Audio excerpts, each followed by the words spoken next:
Hey, it's Ramsey Dewey over here in Shanghai, China at the UFL gym with my assistant, Xiao. Oh, there he is. And I had some questions yesterday about the difference between a sidekick, hump, and a back kick, hump. What's the difference? Well, it's quite simple. First of all, a sidekick goes to the side, ha, and a back kick goes to the back, ha. The technical method of throwing a sidekick and a back kick is different. One of those big differences is the chamber. Okay, with a sidekick, I'm going to lift my knee up really high. I want to lift my knee as high as the kick if possible. Okay, and then I'm going to stomp outward. Both kicks are essentially stomps with the heel, right? But with a sidekick, I chamber high and I stomp outward. With a back kick, I turn, I lift up this leg, and it goes straight back, like a horse or a donkey or a cow kicking something behind it in a straight line. Okay, so notice the chamber is different. For the back kick, I just lift it up here and throw it straight back. Whereas with the side kick, I chamber it up really high, and then out we go. A good key is try to lift your knee up to the opposite shoulder. So if I want to land a right side kick on Xiao, lift that right knee up to my left shoulder, and then stomp it outward. So what are these kicks for? They serve different purposes. You might notice when I throw a side kick, okay, they're both strikes with the heel, but my foot ends up sideways on a horizontal plane like this. When I throw a back kick, depending on the turnout of my hip, well, my foot may look like it's on a horizontal plane, or the toes might be pointing down and the heel pointing up. So if I hold on to this and do this perfect position, if you look at my foot, the toes are down toward the floor and the heel up toward the ceiling. Okay, but sometimes when we rotate, it's not quite that perfect because the hip tends to shift. In our last video, we showed you some simple setups for a turning back kick. For example, if Xiao is rotating this way away from my power hand, boom, that's a good setup for my right back kick. If he rotates this way, that's a good setup, boom, for the left back kick. If we're outside of the pocket and he moves forward, that's a good setup for a back kick. A back kick is essentially a counter strike, right? The side kick, you have to be much more proactive. So for example, we're squared up here, okay? Notice he's in a southpaw stance. This is good for a lead leg side kick for either of us. Boom, to the leg, okay? Boom. If you watch the fight between, say, Alex Caceres and Wang Guan, the orthodox fighter fighting Alex Caceres, the southpaw, used this quite a few times throughout that fight, okay? Now, if we're in the same stance, then the oblique kick becomes a better option to that lead leg. But fighting opposite stance, boom, the side kick to that lead leg becomes a very viable option. The side kick is also a good setup and probe. It's kind of like a jab, especially in Chinese kickboxing and sanda, right? I can use this as a jab to set up something like a spinning hook kick. If you watch Chinese fighters, they'll often throw a lead leg side kick to the head, a high one like that, and lock it out, okay? And often finish a striking combination up close, boom, with that lead leg side kick, okay, to the head. Now, another way to set up the side kick to the body, because this is a fairly big target, is with our footwork. This is why you have to be more proactive with the side kick. Let's say I'm going to use my footwork by rotating this way. To square up with me, he rotates this way, right? Pretty simple. Now, I'll step here, chamber, boom, and now I'll throw a right side kick that way.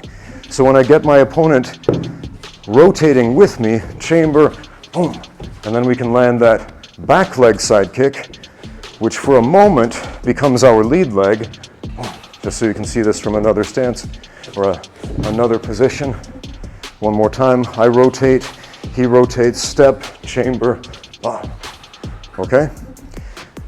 The side kick is not nearly as powerful as the back kick. With the back kick, I use my whole posterior chain. That's the biggest muscles in the body. My butt, my back, my hamstrings, my calves, my heels, my everything in the back of the body combined. With the Sidekick, I'm using pretty much my hip flexors, the small muscles here, the iliopsoas, the abductors, the adductors, these muscles that control more fine movement, okay? Now, they can both be powerful kicks. With a Sidekick, I can add a step, boom, to cover a lot of space. Maybe Xiao's all the way over here, I'm all the way over here. I do a chassé step, wah, okay? Now, you can shift the hip a little bit and turn it into a lead leg back kick. For example, Bruce Lee did this in several of his movies. In his movie Enter the Dragon, where he did that really cool slow motion stepping sidekick knockback, he turned into a lead leg back kick by rotating his hips. There was that shuffle, then he turns, boom, like that a little bit. So it's not a traditional sidekick, but rather turning, boom, into almost a back kick with the lead leg. So you can see the difference one more time. I shuffle into the Sidekick, okay? And then I shuffle, rotate, boom, back kick with much more power.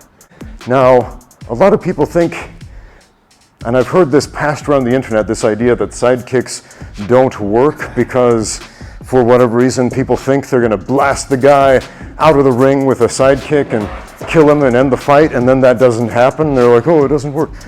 A sidekick is like a jab. It's like a jab, especially in sports like Taekwondo and Sanda. It's very much the jab of those sports. Now, what's a jab for? In boxing, a jab is like an antenna. It's a feeler. It gives me information. If I throw this jab and he slips, okay, that doesn't mean the jab doesn't work. It means I've got to do something else. I'll move over here and maybe throw my check hook there, right? If I throw the jab and he blocks it or he shifts back, I'll know, okay, this is probably a good time, boom, to throw a right hand and then follow up with something right here, right? Or I'll throw the jab, his guard comes up high, and then boom, I'll slam him down low with a leg kick. It gives me information. And the sidekick is very similar. If I throw a sidekick and I touch him, I haven't done a great deal of damage, but what I've done is given myself information about how he reacts. So if I know he stands his ground right there, again, that can be a good setup, boom, for a more powerful back kick.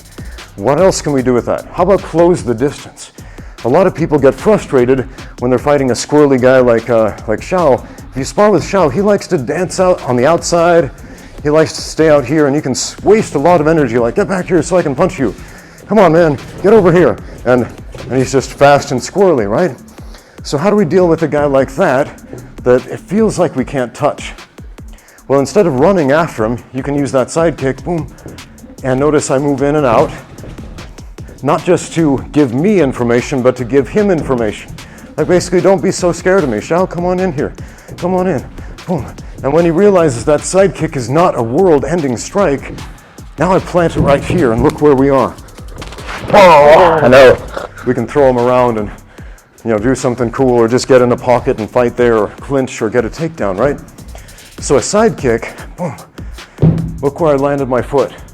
Now I'm inside the pocket right there. Boom.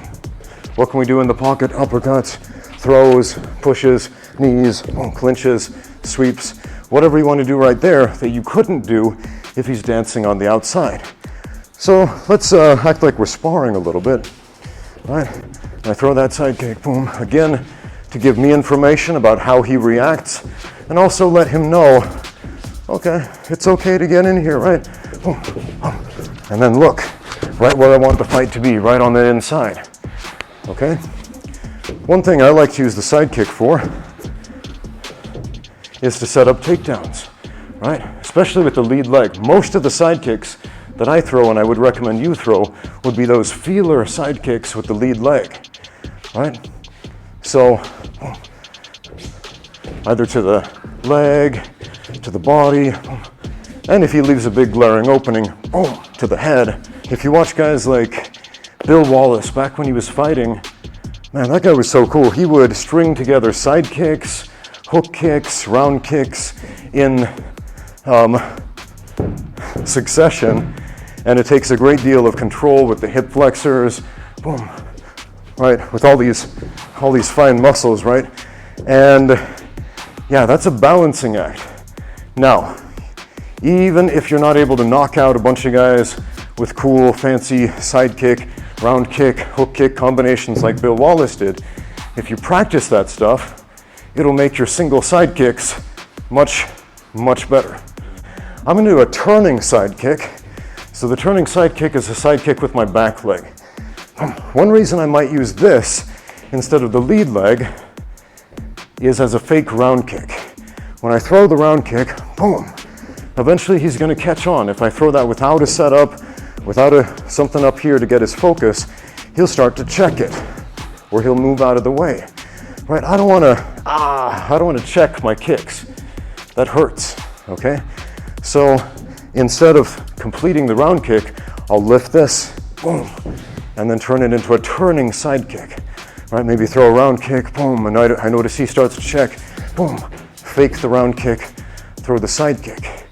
Here's one other case I would throw a side kick. You'll see fighters like Zhang Weili, she uses this one. She'll throw a round kick and her opponents move away from it. But notice, look, now he's up against the ropes, or if it was a cage fight, into the cage, now step, boom, and then we can blast them back.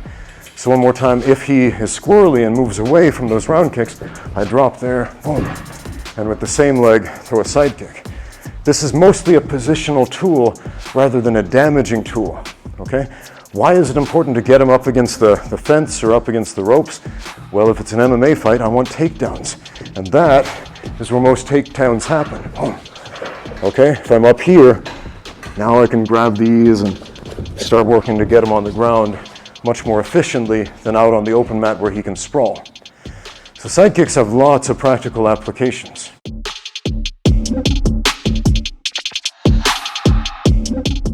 Chamber and extend. All right, we can get a lot of pushback on the side kick, just like with a back kick, we want to lock out at the end. So rather than tapping and pulling back, I'll fully extend the leg. So even if I'm not throwing a tremendously powerful kick, I'll still get that pushback. So I chamber and then extend and I lock it out. Flex your butt to lock that out. Another question is, what's the difference between a turning back kick and a turning side kick? Well, I would say a turning back kick is infinitely more useful. A turning side kick, I'll do that right now. I turn, I look, and then I throw a side kick. It can be powerful, especially with that lockout turn, right? But a turning back kick, since I'm using the whole posterior chain, has the potential to be much more powerful, okay? So one more time, turning side kick, I look, I turn all the way into that horizontal position, using the abductors, using the sides of the legs right there. And the turning back kick, I turn into this position, I lock out, and I use that posterior chain. Now focus on the feet right here, please. With a side kick, it's very important to turn out the standing leg, okay? So I turn the standing leg to the side. If you watch this foot right here, I go from this position, and I'll turn this foot all the way around, boom, 180 degrees. The reason for that, and this is a mistake I see a lot of people do, I've seen some serious injuries to the knees, to the MCL specifically. People standing in a parallel stance and then trying to side kick from there. And if I put a lot of pressure under that kick, all of that boom, goes into the side of my knee and can break it sideways. So turn your foot that way, so now when there's pressure, notice that pressure goes into the bend of the knee, the way it's supposed to turn, the way it's supposed to bend ergonomically, okay? The same thing if I throw a lead leg side kick, boom, notice I pivot on my standing leg. I point the toes away from the target, okay? So I chamber, I pivot, and now I'm back, right? So either leg on the side kick, I pivot, boom, boom, chamber and pivot, boom, chamber and pivot, boom. And with the back kick, I turn this way. My back is literally turned to him. That probably sounds terrible to some of you who have always been told never turn your back to your opponent, but that is what a back kick is, okay? Last time, side kick, boom, side kick, boom, back kick, boom, back kick, boom, Okay? Thanks for watching. Now get out there and train.